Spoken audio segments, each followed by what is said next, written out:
Hello, it's just David here with my weekly message. And as we come to this new year, and I hope you had a good start to the new year, we're going back on the 9th of January to have our next session of 10 questions. And the questions we're going to be asking this week is about what's the point of the church and what's it for.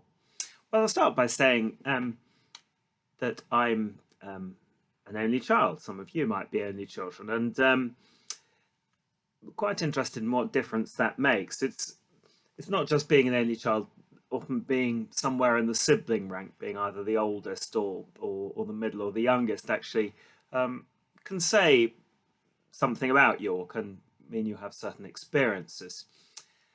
My reflection of being an only child is that yeah, I'm happy with my own company. It's fine. I don't mind spending sort of hours, evenings, sometimes few days alone. It's fine, but I'm not.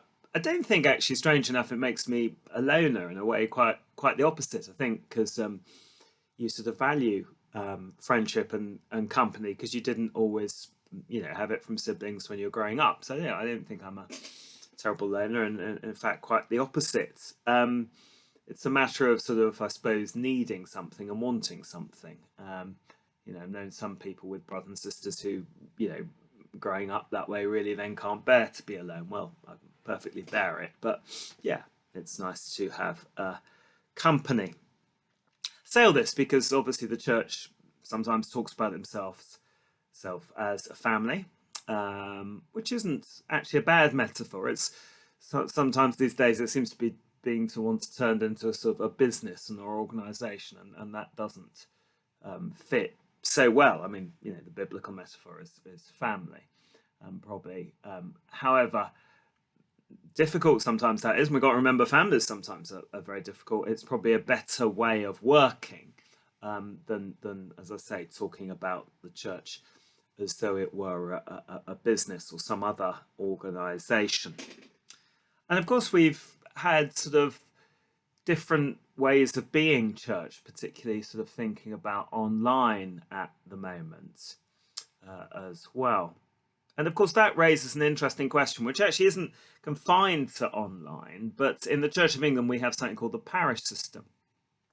Now, the parish system is something which is ancient and is kind of, what's the word? It's kind of, well, not, I mean, it means more some people than others. So what I'm meaning to say is, the idea initially is, of course, that everybody in the country still to this day lives in a Church of England parish.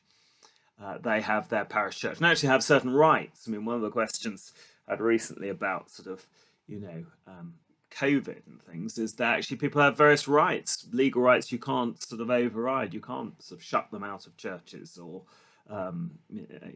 refuse to do certain things for them. So, but of course, with that goes the expectation people go to their parish church. Now, obviously, lots of people don't go to church, but not only that, a lot of good, faithful Christians go to churches that aren't their parish church. Not only sort of non-conformists or Roman Catholics or whatever, but very often, of course, people will go, even if they're Anglicans, they might go to church because they've happened to sort of get to know people there that isn't their parish church. Now, of course, that's very likely, particularly in sort of suburban life, to happen because obviously with quite sort of dense housing, you might even not know where your parish church is.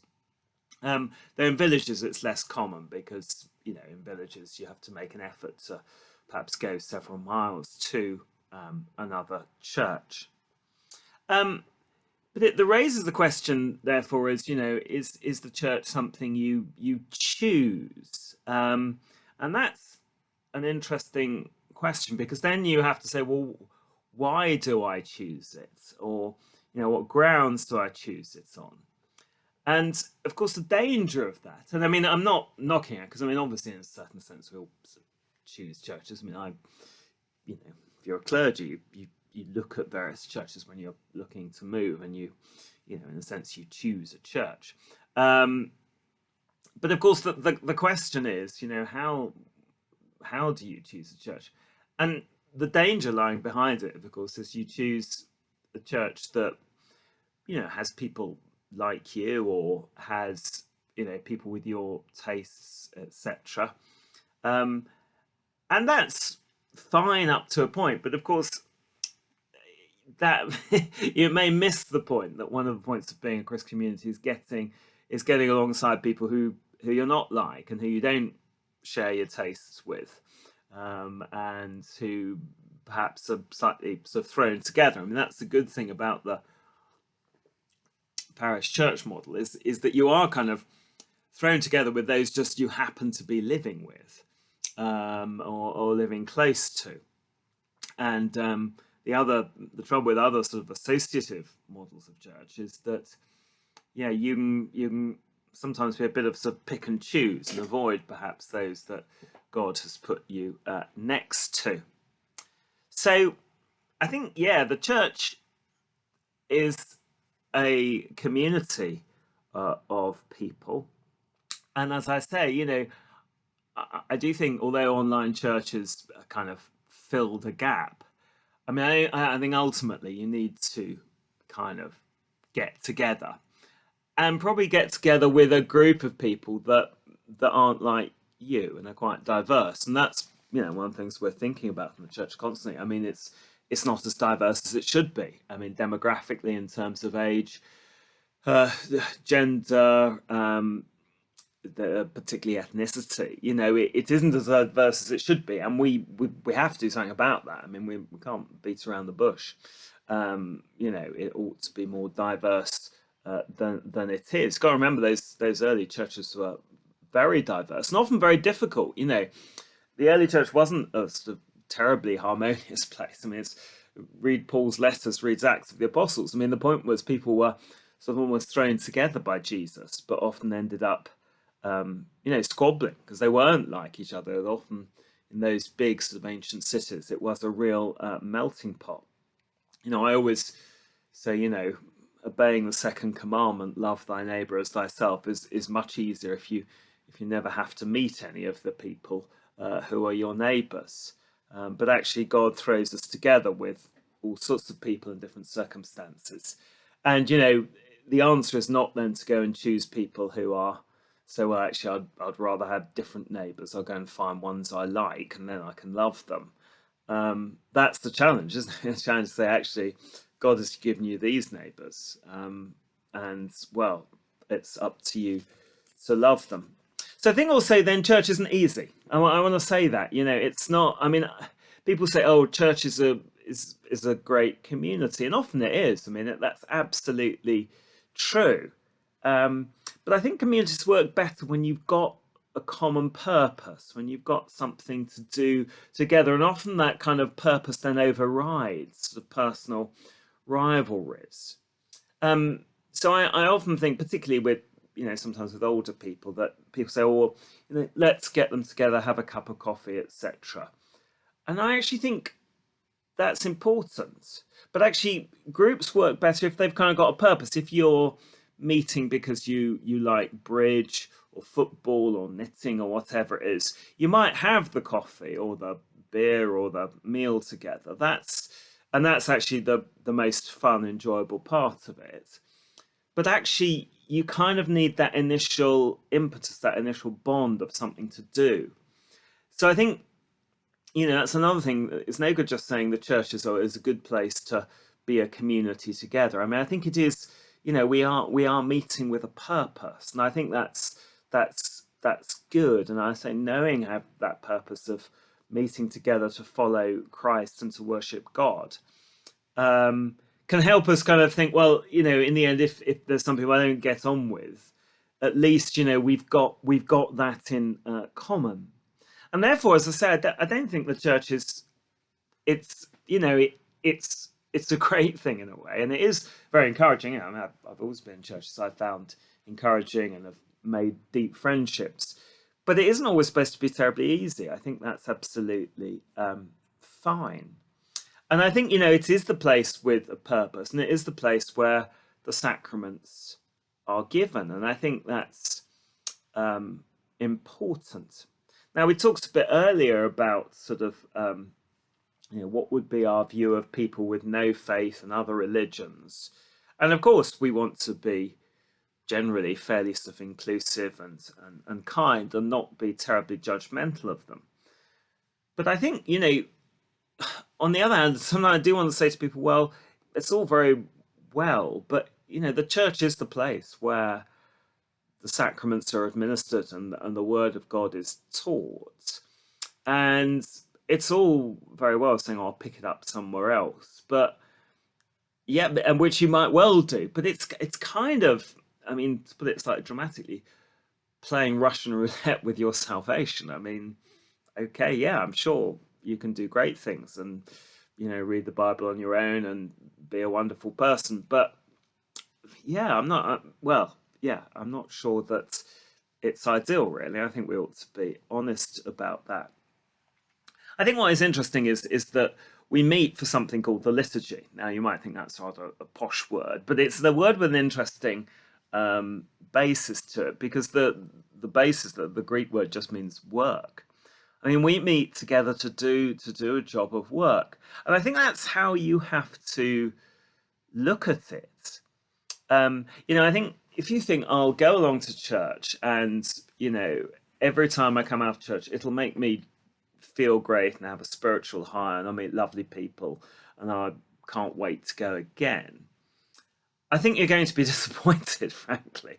And I don't think that's a failing of church. And you know, I don't think churches, I mean, sometimes those things will happen. Hopefully, quite often those things will happen. But I don't think they're a guarantee. And I'm not sure that's what churches is for. And I don't think it's, frankly, dare I say it, there to make you feel good. Hopefully, quite often it does. But I'm not sure that's the core purpose or what we should expect. And as I say, I mean, most importantly, we'll just be disappointed. I think the church is more like work in that sense. And if you think about work, I mean, most of us have worked at one point or another in our lives, and if you do something day in day out at work, there's a feeling each morning you get up. I mean, hopefully it's not dread, but often you're not rushing to get going. And when you get to the weekend or whatever, and you don't have to work or a holiday, it's a nice break because work is kind of something you have to kind of just keep at. But I mean, hopefully for most of us, if you said, well, actually, and this is always the danger of lottery winners and things, isn't it? That if you say, well, you don't have to work again, and actually people just give it all up and retire very early and things. Actually, unless there's something concrete for them to do, they can find themselves a bit lost. In that sense, you kind of only know the benefits of work when you lose it completely. I mean, and it can be very unpleasant to be unemployed forcibly. Lots of people in that sense want to work, and I think that's kind of how the liturgy works. I mean, sometimes, yeah, hopefully quite a lot of time you want to go along to church, you want to see your friends, you want to talk to people, you want to sort of, hear the Bible read and you want to sort of hear what the preacher has to say and all the rest of it. And, hopefully it'll uplift you and make you feel good and you enjoy singing, etc., whatever it is. In the same way that, often it's quite nice to go along to work. But also, sometimes I feel, well, frankly, I ought to go. It's the work that I need to do as a Christian. And perhaps it's only, looking back over 10, 20, 30 years of work that you look at the blessings that has brought. And perhaps that's a bit like church, that, it's you kind of keep going at it. And it's only kind of retrospectively, after a period of time, you think, actually, yeah, no, that was a really important part of my life. That was really something that was of value, in the same way that probably the time you appreciate your career most. I mean, sadly, for some people, is when it's over. And for some people, actually adjusting to retirement can be quite hard. So I hope that gives you an idea of what the I think the church is about, and I've tried to sort of not sort of silver coat it and say how wonderful it all is, because in some sense, I think people will be disappointed. I think the church is a human organization, and therefore it's graced by God, but it's people by human beings who I think often are doing their best, but we are human, and perhaps learning to get alongside a group of people who are human beings and are just kind of struggling, all of us a bit, and doing our best, and it's not been the easiest couple of years. Perhaps that's what we need to know the church is. Thank you.